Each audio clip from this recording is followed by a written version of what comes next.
Next on Inside the SCCA, is a new class about to be born?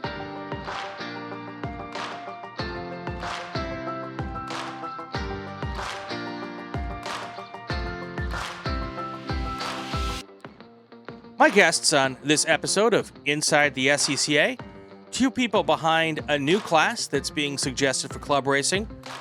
The original idea was called C-Spec. It might turn into something else, or it looks like it is going to turn into something else. We're going to talk about that. Our guests, Frank Schwartz and Jonathan Wickert. Good evening, gentlemen. Good evening. Thanks for having me back. I know. Welcome back. Frank's been with us a couple of times already, and Jonathan, this is your first time on the podcast, so welcome to the show. So let me preface this discussion. If anybody's listened to this podcast in the past, over the years, I have made it abundantly clear that my opinion is that we have too many classes in the SCCA. Okay? It's hard to understand. It's hard for people to figure out how this whole thing works. We have too many races that we have to do at the runoffs. We have too many races that we have to do on race weekends. It takes away from track time from other people. Yada, yada, yada. That is my opinion. That said, we're going to do a podcast tonight about what will likely be, in my opinion, a new class in the SCCA, and I dig it, which is very antithesis to everything I have said over the last year. Guys, you came up with this idea. I think Frank came up with the idea, and I know, and as I understand it, Jonathan jumped on board because he thinks it's a good idea too, of what you originally called C-Spec. Let's start with Frank. What was your motivation behind the idea of C-Spec? Well, obviously, B-Spec has been the most successful class over the past few years. We've done a really good job growing from something that was almost canceled in 2017 to being the fourth largest class in the SCCA nationally and third largest at the runoffs for 2 years in a row now. And the growth has continued. And over time, a lot of people have come and talked to me about the class and said, boy, it looks like so much fun, but the cars are just too slow to get me interested. If they were faster, I'd be all in. So you kind of put that on the table and leave it there, and then let's go to the other side of things. You just had a couple of guys on about H production. Mm-hmm. And to give you my background, I started in improved touring racing. I was there for 30 some years.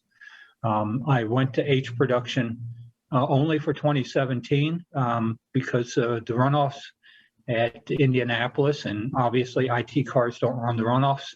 So I had to move to another class. So I picked H production as the closest to the scope of what I was doing in improved touring.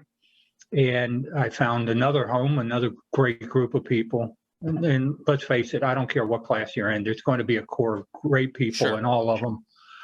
But at least I fit in. And then I moved into B-Spec.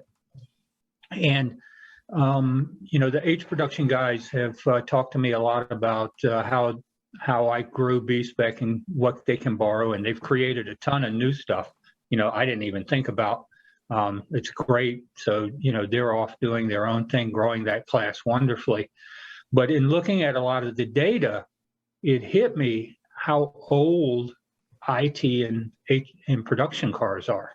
So out of the 28 classes that we race nationally, just looking at the production-based classes, those cars that came from a factory somewhere, so everything from GT through STL, STU, to improved touring, to production, to Spec Miata, and so forth. ITC is the oldest. The average age of cars that have raced in ITC for the past 5 years is 40 years. Yeah, that's average. And H production is the second oldest, and it's 39 and a half. So now we got two things on the table. We got people who wanted to do B-Spec, but they want to go faster. And we've got... I would say before you go, an H production would be even older if they weren't allowing old ITC cars into it. Yeah. So, ITC and I mean, ITB cars, yeah. that class would be average probably 50 years old It's possible, if certainly. they didn't allow the tin tops in. So Yes. I absolutely I feel your pain there. Right. And even when you look at something like Spec Miata is fundamentally 20-year-old average now, right? So I hear from competitors all the time, hey, do you know where I can find a chassis to build a Spec Miata? Because two things are happening. They're either rusted and they're not really a good basis for a race car, or they're too nice, which drives the cost of building the car up. You're actually taking a really nice street car and turning it into a race car. So now we got two things on the table. We got cars are getting old, and we got people who want to go faster. And then the third thing, my day job, I work in the auto industry, and we've seen the trends, and manual transmission cars have slowly dwindled. They're not gone yet, and I don't think they'll be completely gone anytime soon. But it's certainly a shadow of its former self. So I kind of brought all of these three things together, and that is looking at the data of the last manual transmission cars. They're C-segment cars. They're one size larger than the B-Spec cars. And that's really the last volume manual transmission cars we will ever see in our life. Right. So instead of the Honda Fit that we have in B-Spec, you've got the Civic in the C segment. And instead of the Sonic, you've got the Cruise. Instead of the Fiesta, you got the Focus. And the other thing that's great is these cars were produced at volumes several times more than B-Spec. Right. We already have struggled to find good donors for B-Spec as well, especially with gas prices now. Our donors have gotten $2,000 to $4,000 more expensive in 2 years. Right. So I put together a proposal, a little PowerPoint presentation of all of these three things kind of coming together. And I wrote a letter to the CRB in January of this year. And I recommended that as a class, as a club, we need to look at a new class for larger than B-Spec cars with manual transmissions that don't have the performance of T3 or T4 as the last economical race cars that will probably be built in history for the SCCA. Right.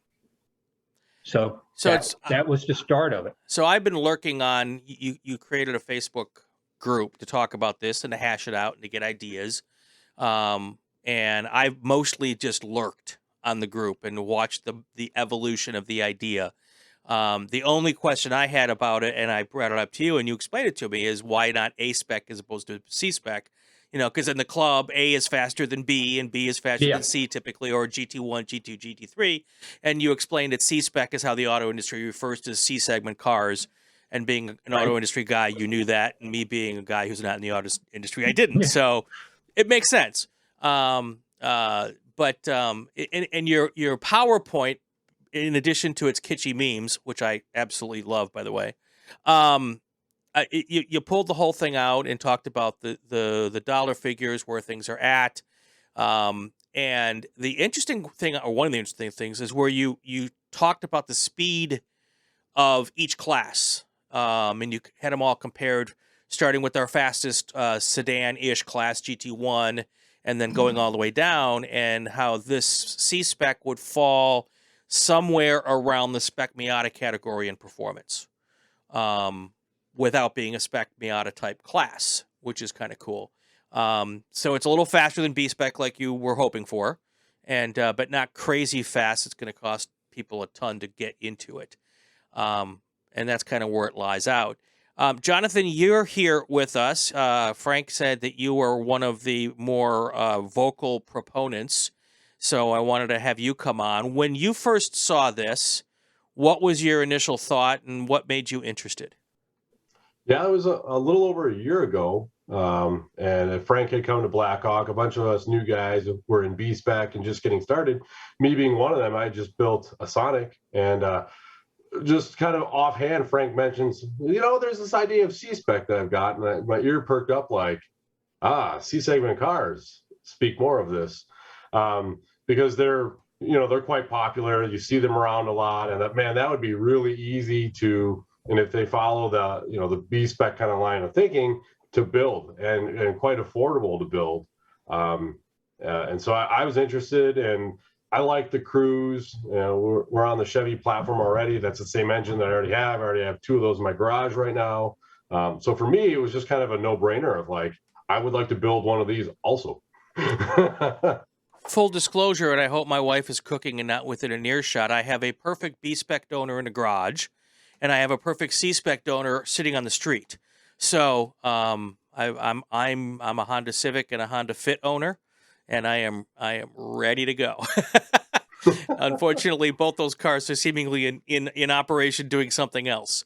But neither of them are manual transmissions, and that's what makes this really attractive, I think, Frank, is that you've picked the cars in the last kind of model years where you could get a ton of cars that have manual transmissions, right?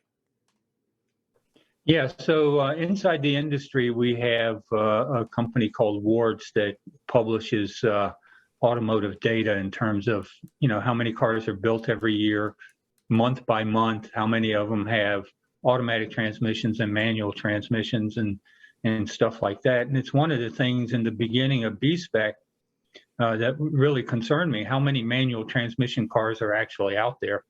It's one of the reasons why I believe the Mini Cooper is so popular in the class, is the fact that, as a total, about half of Mini Coopers are manual transmissions. That's a huge, huge percentage, which means that donors are really readily available. So while they may not have sold as many Mini Coopers as they sold Honda Fits, there's like 5 times as many Mini Cooper manual transmission donors available. So, and because they break quite often, they're available fairly inexpensively. So here's my question on the manual transmissions. And while all of us old school, and that kind of might mean old SCCAers, are like, manual transmissions are what race cars are. But we're getting to the point where we need to start attracting a younger audience to what we're doing. And many of the people who would maybe want to come and play don't even know how to drive a manual transmission. So is the option there for people to do this class in a manual transmission or in an automatic or a CVT transmission car? Well, it's interesting you bring that up because I do a lot of charity work, and one of the groups I've helped support, and trust me, they've done way more by themselves. I'm a small part of the support. A lot of people have been very supportive, but Hands On Driving Academy down in Texas, James Rogerson, who was in the B-Spec, has built several automatic transmission cars. And one of the things that he's found out through trying to put these hand control cars on the track is, A, they're not reliable, and B, they're not competitive. So we had a hand control car at this year's runoffs. And unfortunately, because of the gearing and the torque converter losses and everything else, short of putting a turbocharger on the car, I'm not sure how we ever will make that car competitive to the manual transmission B-Spec cars. You can take all the weight out of it you want to. You can take the restrictor off of it. You can do whatever you want to. But the gearing is just bad, and the torque converter is bad, and it's just slow. So can you change any of that gearing through tire size? Enough anyway? Yeah, I think maybe you can change but what helps you in 4th gear probably hurts you in 3rd gear. Sure. It's the fact that the gear ratios are, not spaced appropriately. Got it. And you got the torque converter losses. And the other side of it, they built more than just Hondas down there. They built Chevy. They didn't build a Ford. They built a Mini, and they can't keep the transmissions in any of them. Only the Honda has been durable so far. So that's the other worry about, inexpensive racing. Again, we're trying to recruit people who haven't raced before. Right. I hate to say that we've robbed people from other classes in growing B-Spec, but that's kind of like, I can't help do that. That wasn't never my intent, when I started trying to promote B-Spec was, sell your race car and buy one of ours. I was trying to promote it to people who couldn't afford to race or, didn't have the technical acumen to build a race car from scratch. B-Spec is almost like IKEA or Lego, right? It's just bolt-on parts. So back to my original point at the top of the podcast and my belief that we have too many classes, which I still believe, by the way. But I think what we're going to end up seeing by just the attrition of car availability and parts availability for older cars, that we're going to start seeing a dwindling of class sizes in some of our classes, and that will allow for the consolidation of some classes, and eventually there's just not going to be any cars to run them, and they're going to go away, which then, in my opinion, would pave the way for an additional class like this. So I'm still of the belief that there's too many classes and that there are ways to, over time and sooner rather than later, consolidate down.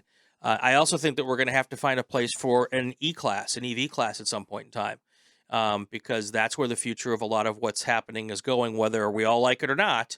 I think if we want to keep getting cars to the racetrack, which we need to be able to make race weekends successful, there's definitely a market out there to find a way to get an EV class out there.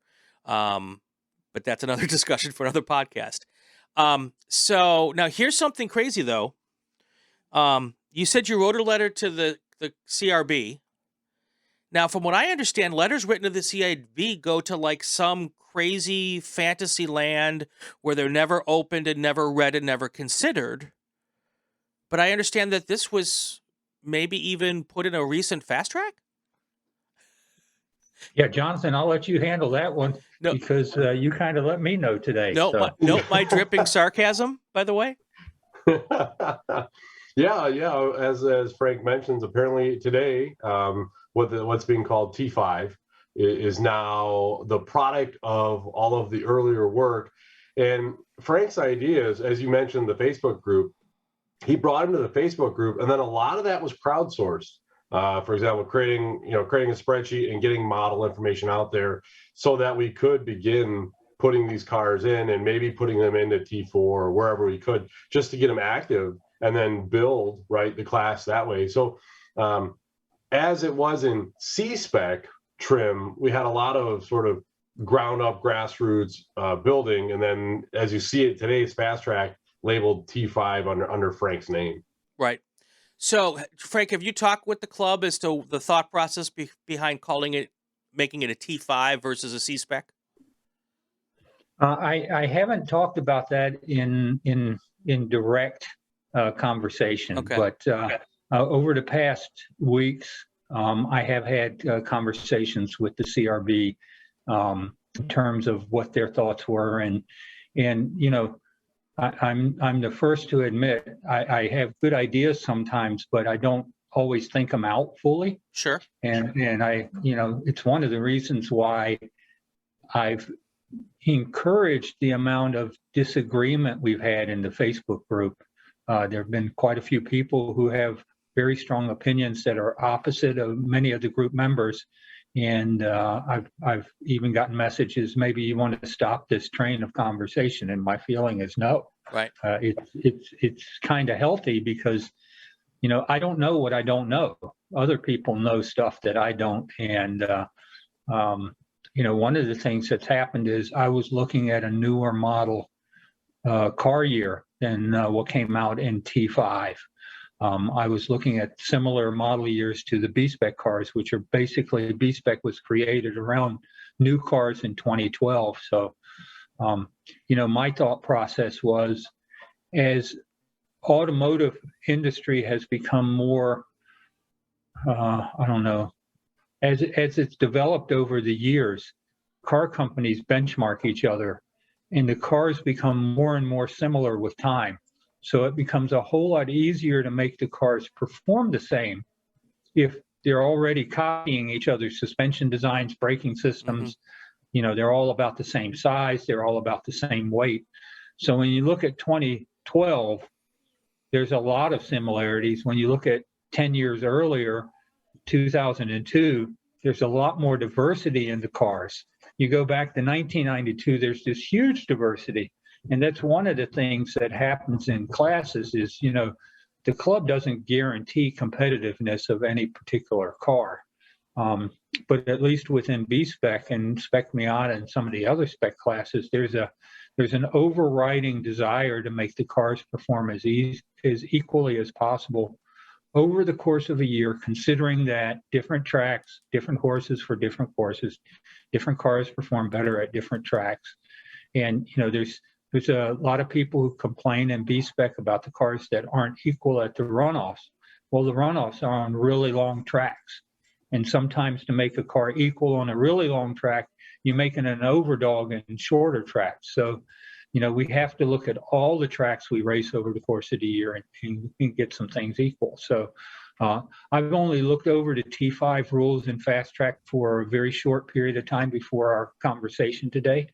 But, the heart is in the right place, which is these are manual transmission cars that are affordable as donors. And if we don't turn them into race cars today, they will go to scrap yards. And, 30 years ago, you could go to a scrap yard and buy a car and get it out of a scrap yard and turn it into a race car. And you can't do that anymore.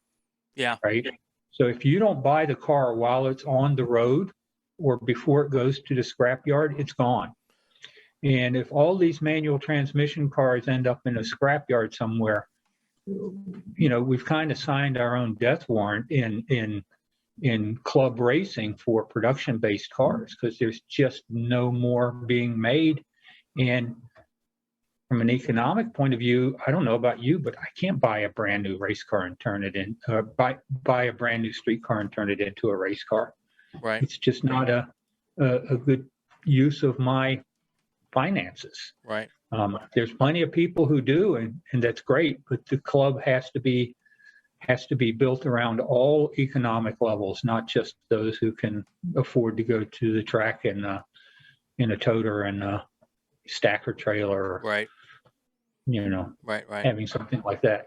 So yeah, and I think when you start adding the word spec to any class, there is a idea that they're going to make all of these cars equal, and by putting it in T5, you eliminate that. Just the romance of we're going to have a bunch of equal cars out there. That's obviously what they're trying to pick cars that are going to fit together so that they'll be pretty close racing. But then the idea that they're going to be spec is kind of taken out. So I kind of get that idea. So all right, let's do this. I think this feels like a break time to me. Let's take a quick break. When we come back, I want to talk a little bit more about what the process is going to go forward to turn what's in fast track into what might be a regional only class. Well, if it gets started, it will be a regional only class, but to get it approved. I also want to talk about this idea of crowdsourcing and why this went, I think, so fast from a letter into fast track as a recommendation. So we'll talk about that when we come back. You're listening to Inside the SCCA. Stay with us. Hi, I'm FE2 driver Kelton Jago, and when I'm towing my car to the racetrack, I listen to Inside the SCCA podcast. Vintage Racers for Rescues. Racers rescuing dogs and cats from high-kill rural shelters and high-risk situations. Virginia and North Carolina have the third highest euthanasia rate in the U.S., and Vintage Racers for Rescues founders Robin and Dave Handy decided to do something about it. Vintage Racers for Rescues is a 501c3 charity that saves between 300 and 400 animals every year, nursing them back to health, finding foster homes, and eventually forever homes. VintageRacersForRescues.com. Use the QR code to find them on the web or to make a donation. Welcome back to Inside the SCCA on the Racing Wire Podcast Network. My guests, Frank Schwartz, Jonathan Wickert, talking about what started out as C-Spec. It looks like will turn out to be T5. Check out this month's Fast Track for a lot of details. Frank's like, I want to talk to you about these too many classes. What are your thoughts, Frank?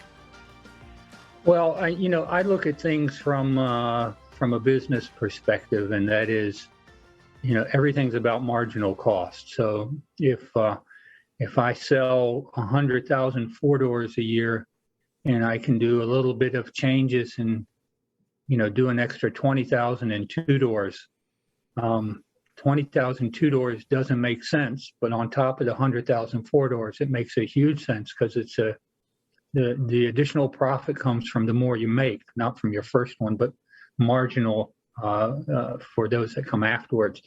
So just out of curiosity, between national classes and regional classes, how many classes do you think ran an SCCA race in 2022? I'm going to say 32. Jonathan, you got a guess? Oh, there's a lot of regional only classes though that are specific to regionals. Yeah. So I mean, we've got SBO. probably 8 in Cal Club alone that don't run anywhere else. So Yep. now that you say that, I'll bump my guess up to 50. Jonathan? I think maybe mid 40s. Over 100. Wow. Now, there's probably a huge overlap. Like there's a regional class in California and in Florida that are 98% same, but they call them something different. So Sure. They're considered different classes. But, the idea is, and I'll go back to one of the things that happened when I started trying to promote B-Spec. Everybody wants to talk about where the drivers are, and that really didn't matter to me very much in the beginning. What mattered to me is where the cars were. So the first thing I did when I put together my plan for growing B-Spec was, where are all the cars, right? Because again, we talk about how expensive racing is, but the number one expense is time. It's not money. It's not the cost of the race car or the hotel or the food. Travel is a pretty big part of it. The travel costs have gone up substantially over the pandemic, but really, it's a luxury to take off work early on a Friday to go to a track that's 6 hours away. So unless you live local to a track, time is the biggest thing that keeps people from racing. And, a lot of things have aligned to make B-Spec grow, and everybody talks about the cost. You can run IT cheaper than you can run B-Spec. So it's not cost that has caused B-Spec to grow. It's the fact that the cars are fairly even, so you don't feel like you've lost something in your investment. I haven't put 15 grand in a car that's a brick, right? It's at least in the ballpark. So I feel good about my 15 grand. But the second thing is, I've got to believe you can build a car in a weekend. When you consider it takes about a weekend to pull the interior out, then you take it somewhere to put a cage in. And I said a weekend, I meant 2 weekends. And then putting the car together, it can be done in a weekend once the cage is in, because it's, other than B14 modifications like Jonathan had to do with his Sonic, the majority of cars, like I said before, are Lego or IKEA oriented. We had one driver who bought a car who was, quite upset because he lived in California and he couldn't find a place to put the parts on the car at a budget he could afford. And I kept telling him, you can do this yourself, Thomas. You can do this yourself, Thomas. And I spent some time with him on the phone, and to his benefit, he did it himself. Yeah. Right. And the community is pretty good, so that when he did stumble, there were people to call, and we kind of talked him through it.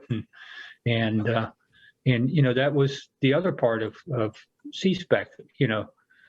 Our target now is 30 and 40-year-olds who have a desire to go racing, have enough disposable income to go racing, but they don't have the time to build and develop a race car. So, we basically, C-Spec T5 is the same thing. Here's a very basic, you're only allowed to do these 10 modifications. Everybody knows what those modifications are. We all share what we're using so that we're all using basically the same parts. And you don't have to feel like you've, spent money on something that isn't going to work because everybody else is kind of helping you get there. Right. So, You mentioned time, and you also mentioned your axiom of if you're going to build 100,000 cars and then you can make a little modification and get 20,000 more out of it. I've suggested, almost every race weekend in the SCCA now is a double race weekend. And that requires most times to come up on Friday and go home on Sunday night. I've suggested, why not make an entry that's slightly less expensive for just Sunday, so that people who don't have the time to take off work on Sundays can come up on Saturday and race on Sunday and go home Sunday night, and at least now they're only, even if they take off Monday morning, they're only taking off one day of work rather than two. And, and if you're already running the race weekend anyway, to get another, let's say it's a $500, fee for a double weekend, make it a $300 fee for a single weekend, for a single day. Now you've got, maybe if you get 20 more, now you've got, what is that? I don't know the math, $3,000 more in the region's pocket. And you give another opportunity for people to get hooked and come racing, and because you're already doing your race weekends anyway. And that helps with that time thing. Cause I hear that a lot too. I can never come up for a Friday test day. I can barely get there on Saturday morning. Well, can we make it easier for you by just have you come race on Sunday? I don't know. That might be attractive to some people. So anyway, let's go to this idea of this thing went from, in what I think is breakneck speed, from a Facebook group that I first jumped onto a couple months ago even, to now a recommendation in Fast Track. The biggest argument I ever hear about the CRB is that things go there and never get out, never even get thought about. But that if something does get approved, it takes so long to do it because they want, member feedback and wait for all this kind of stuff. You've kind of circumvented that, I think, by doing this crowdsourced Facebook group. And anybody on the board could look at all of the machinations of how this has got from what was just an initial idea to what was presented, and go like, well, there's all the member input that we really needed, and let's move this thing along. Is that kind of the idea that you think that happened, Jonathan? I see you shaking your head. Yeah, I mean, so as I got excited, I just on my own volition put up a spreadsheet and said, hey, everybody fill this out with me.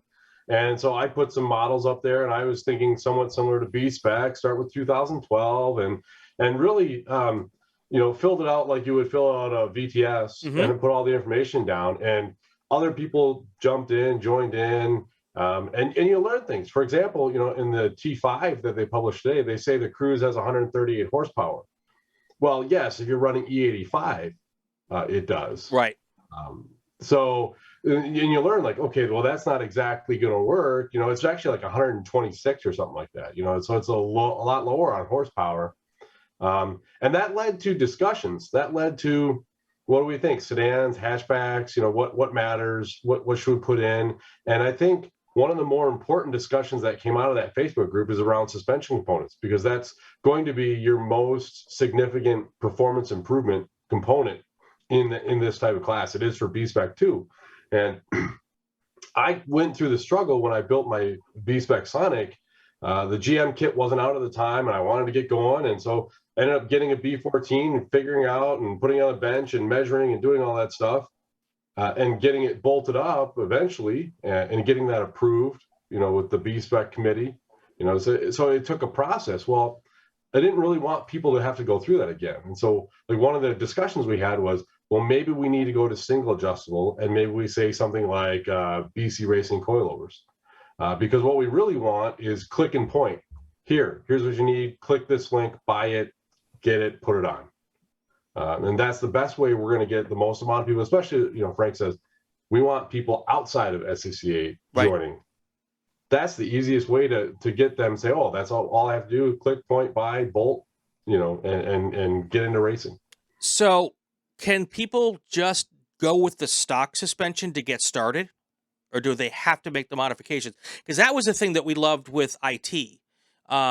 We were early adopters of IT. For those who don't remember way back when IT came in, by the way, it was a place for cars. The concept was for cars that had aged out of showroom stock, because at the time, showroom stock had a 6-year limit.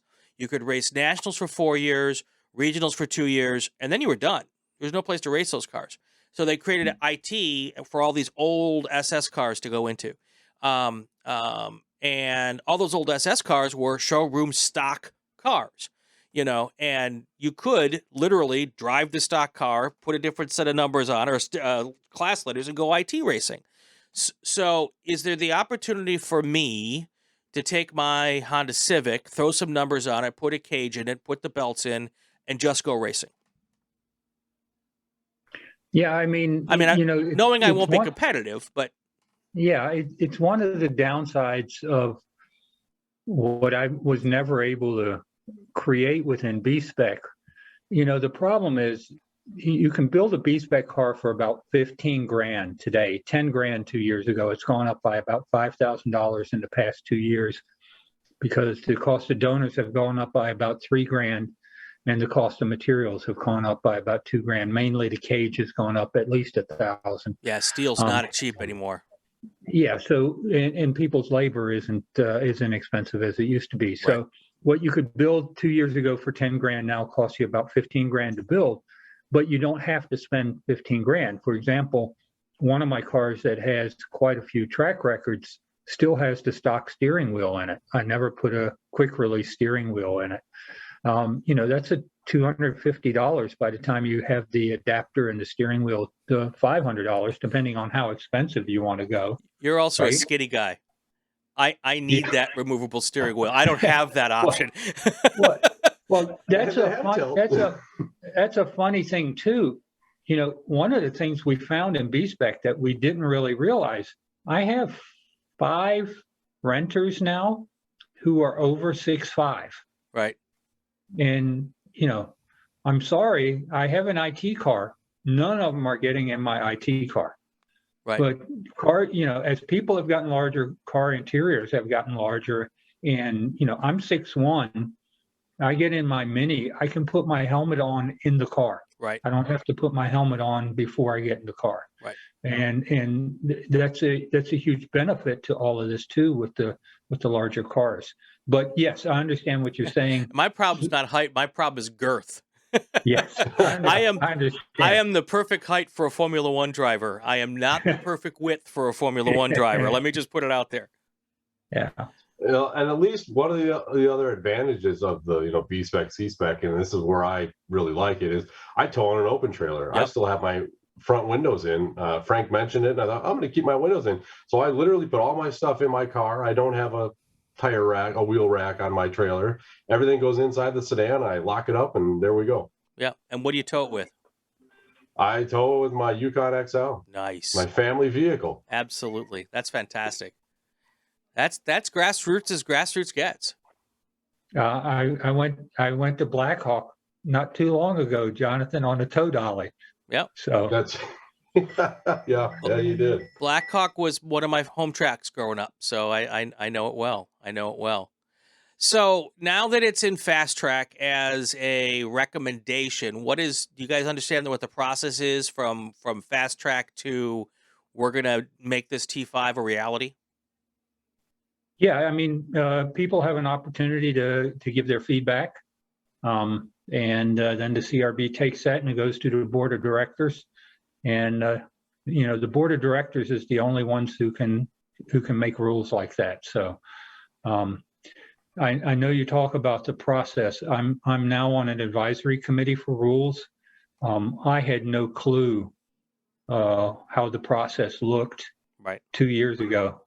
And even though I understand it much better now, I'll be the first to admit, if you're unhappy with B-Spec rules, it's probably not the CRB, it's the advisory committee and the volunteers who do that, who are trying to fit all of this stuff into their daily life. So I know I'm on a podcast tonight and I'm overdue to get some proposed rules written up and get to the CRB so they go to the board of directors before the end of the year to be voted on for implementation. So I think the process can work fast, and yes, I think there were a lot of people who are not going to be happy with the new class being added.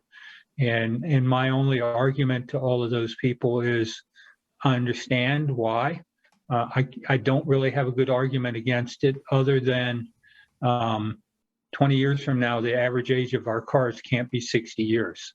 Right. We have to get newer cars out there. And one of the things I did through growing B-Spec was I measured the health by how many entries we have, but really the health of a class is based on how many people are building cars.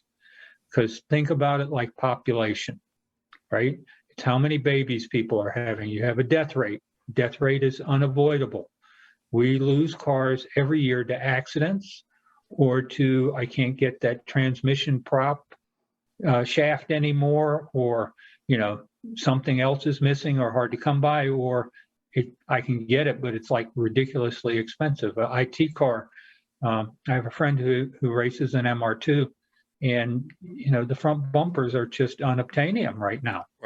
Right.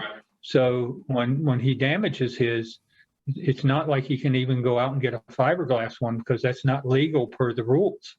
Honda CRXs are running into problems because the fenders are plastic and they deteriorate over time. So you break your Honda CRX fender now, not real sure where you get another one. Because there are companies that make reproductions, but they don't make them in plastic. Right. So technically they're not legal. Yeah, the rules are going to have to start taking that into consideration, or else those cars are going to go away. Well, they're going to go away anyway. It's natural. It's, right. We can do everything we can to keep them as long as possible, but we can't avoid losing them. We can just delay it. Right. So if we don't constantly have new cars being built, we can't be healthy. Right. So that's really where I started from. I need to find a sugar daddy with a big checkbook that I can go and take their money and pick 5 or 10 cars today that are being made but are no longer being offered in manual transmissions, and build manual transmissions for those cars and sell them in the aftermarket so that we can keep them going. No, I'm serious. That's going to become. I bet you that it becomes a business at some point in time. It's a very niche market, but you can't even get replacement parts for the sonic transmissions. We just replace them. Yeah. Just go buy a whole new one. Yeah, but if you can't get a Camaro in a manual transmission anymore, let's go make some manual transmissions for some Camaros. But wow, what a discussion, guys. I'm so, like I said, this whole thing has gone so fast. And it's been really impressive to see. So let's flip the script for just a second before we head out. Obviously you guys are supporters. We've talked about the idea that there might be too many classes. What are the other potential downsides that the board might be looking at in making a decision on this?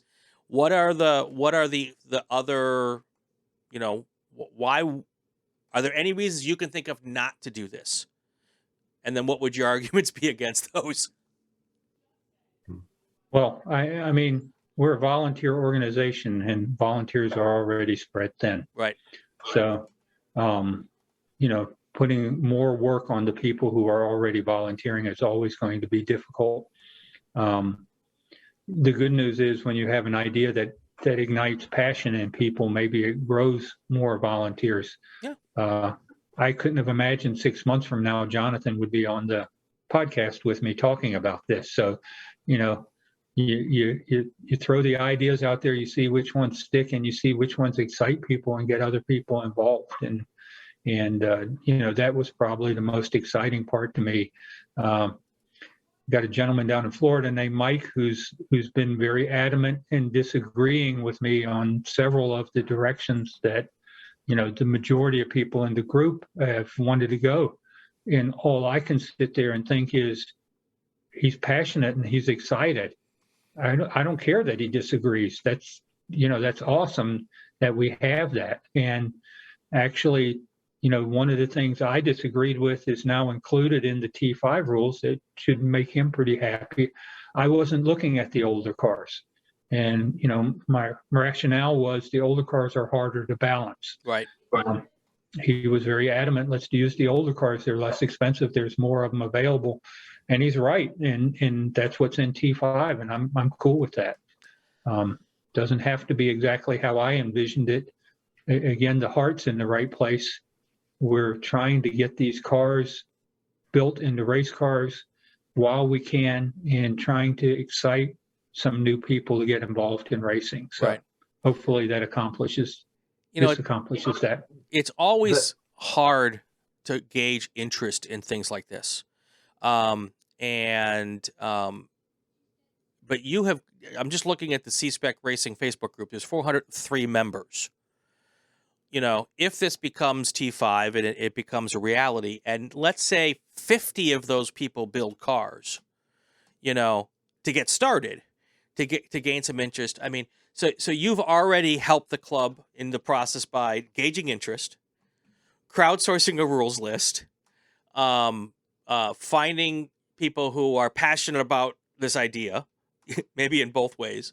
And all of that work used to have to be done with snail mail and going to a town hall meeting and making phone calls. And now we've got this idea. And I think that's really an interesting part of the process.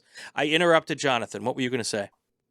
I was going to say, I know a lot of people might think this is going to dilute from other classes and just take people away. But I truly believe that this T5 C-Spec has the opportunity to drive new people into the club because of the simplicity of it, because of these are cars they see every day. These are cars that they're more familiar with, that they've sat in, they drive, you know. And then here, and the biggest thing is, how many times, Frank, we hear someone say, well, I only have a minivan. Well, they're more likely to have that Honda Civic or that Chevy Cruze sitting in their driveway or something of that nature. So while we could be diluting, I think there's too much upside. Yeah, I think there's too many cars that are on their last legs, whether it's by age or lack of parts, that while yeah, I like the idea of diluting as a thought process, you know, those drivers are going to go either to vintage or they're going to go away, you know, and if there's not something that they can relate to transition into for their next chapter, then we're just going to lose them altogether. So, you know, we don't want to lose anybody. We can, you know, we have low car counts in many cases already. Yeah,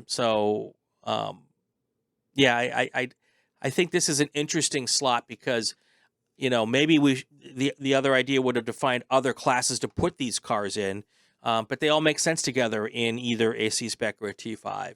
So, you know, I think the idea on classes is more to start trying to find a way to pare down some of the other classes into more consolidated classes, or at some point just let them go away. And there's a long history in this club of letting classes go away.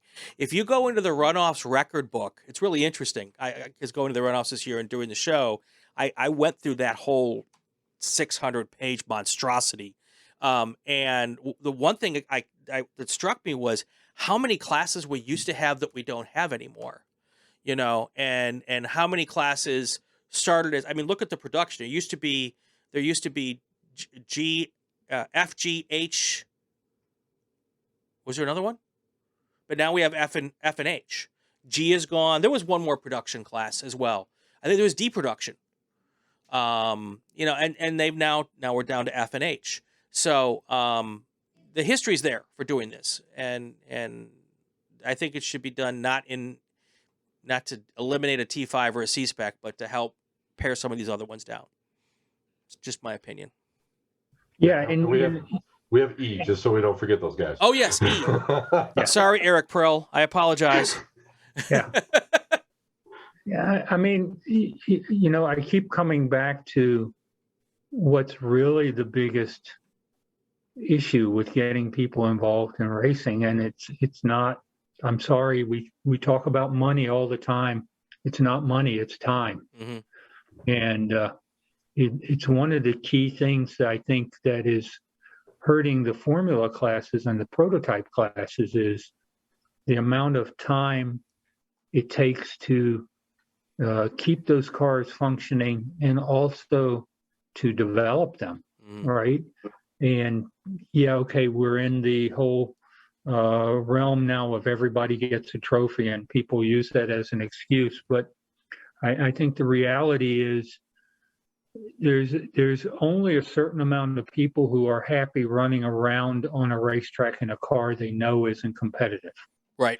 So, and part of being competitive is developing your car, Right. and it takes time to develop a car. Right. It takes a lot of time. I did a lot of races last year, and I did a lot of races this year. I spent a lot of time developing myself as a driver, but I haven't spent a lot of time developing the cars, right? So, because they're 95% of the way there, if you build it to the rules. Right. You gotta 50 pounds one way or the other on spring rates that you may want to play with, and you may want to play with your alignment, and that's about it. Yeah. There's no other real development on the spec car, and that's the hope with T5, that with the open shocks that their rule is. See, in B-Spec we have one shock or two when one is not available, and that's part of the problem. We're running into supply issues, so that might be one of the more healthy things about T5 versus C-Spec, where you can use different brands of shocks.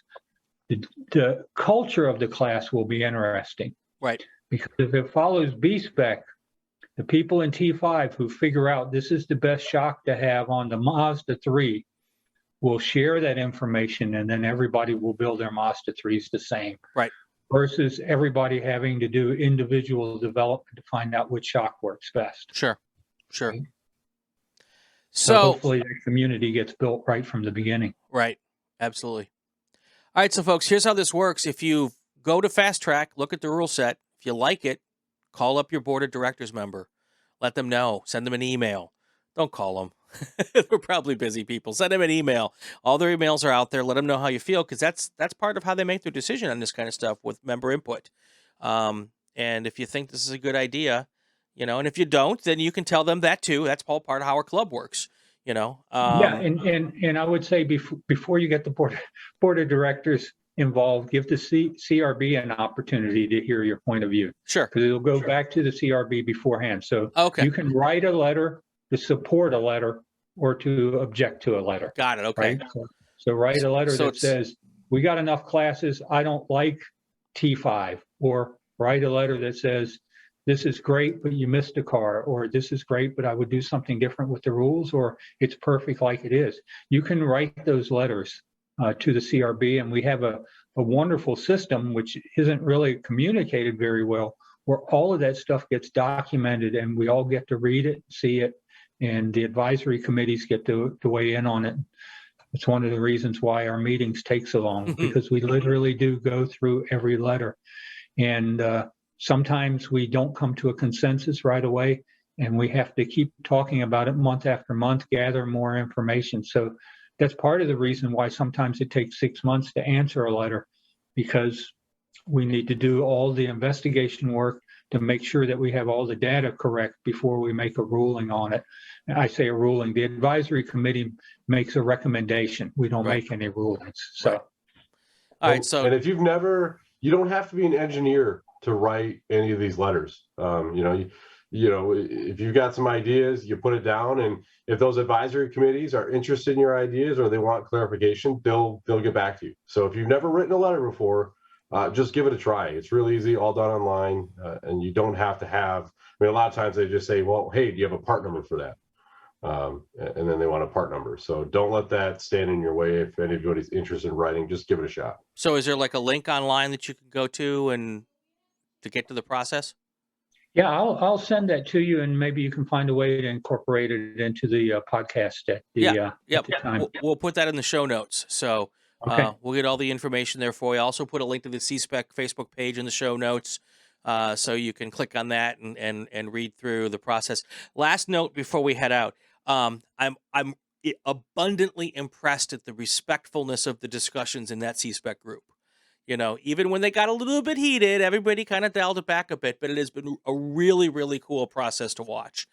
Sometimes these things get really, really ugly, and none of that is what I saw there. And as Frank said, he didn't moderate the group that way. So what's there is there. And it's really, really fun to watch, kind of like birthing of a class. And, I appreciate all the members who got involved and pitched in. Like I said, I lurked mostly. I don't think I made even a single comment, which is very unlikely. I have an opinion on everything. So it's been cool to watch. I mean, Jonathan and I are here, but I'd probably be able to list 100 people who have materially committed in a positive way to the group. Absolutely. So I say positive way, even when they have something negative, they brought it to us to make us think about it, right? As a group. So very cool. Gentlemen, thank you. Appreciate it. Good luck with the endeavor. Keep me posted. If we got to do another podcast, we'll do another podcast and get people caught up with what's going on. And definitely let me know, like, if now is the time to talk to the board. We don't have to do a podcast. I can just mention it in a podcast. So, and the other thing I want to mention before we head out, which is kind of cool, this has nothing to do with T5. Let me pull this up for a second. SCCA the foundation has a program now where you can make a $25 donation to the foundation, and there is a sweepstakes for a 3-day Skip Barber racing school. It's a $9,000, almost $10,000 value, includes travel expenses, a 3-day Skippy school for a $25 donation. And there is also a 25% discount if you register and buy your sweepstakes tickets before November 26th. After November 26th, it's full price, and you can enter through January 28th. January 18th. So you still have a month and a half or so to get in on it. But if you want a discount so you can buy more tickets, it's 25% bonus if you buy your tickets and make your donations before November 26th. I will have a link to this also in the show notes. And if you don't know, the foundation does some really, really cool stuff. And they put money in really good places to promote the club and just to promote motorsports and participation altogether. So really good people in the foundation, and it's really a great cause. And heck, for $25, you can get a $10,000 Skippy school. That you can't beat that anywhere else, right? So yeah, I don't know if you're aware that I was a SCCA Foundation Board of Director member for a couple of years.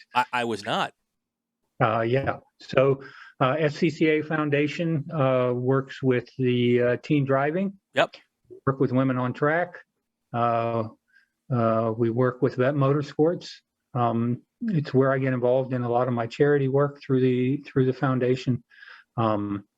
And additionally, I think probably for me, one of the coolest things is the SCCA archives in Watkins Glen.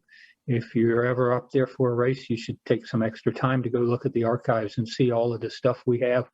I found my original novice permit logbook from 1988 in the archives.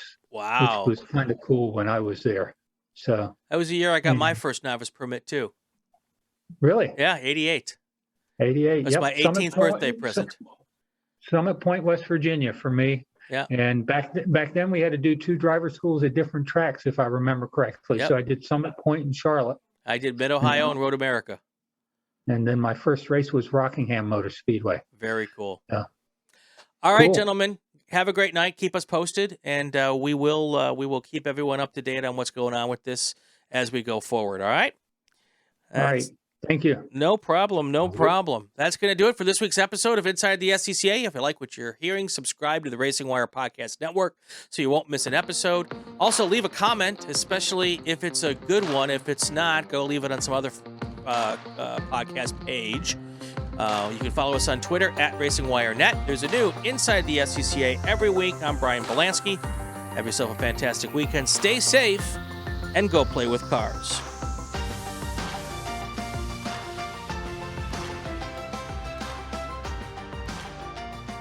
The Inside the SCCA podcast is an independent media outlet owned, operated, and managed by Rule 15 Productions. Rule 15 Productions uses the SCCA name with permission, but without direction or influence from the Sports Car Club of America.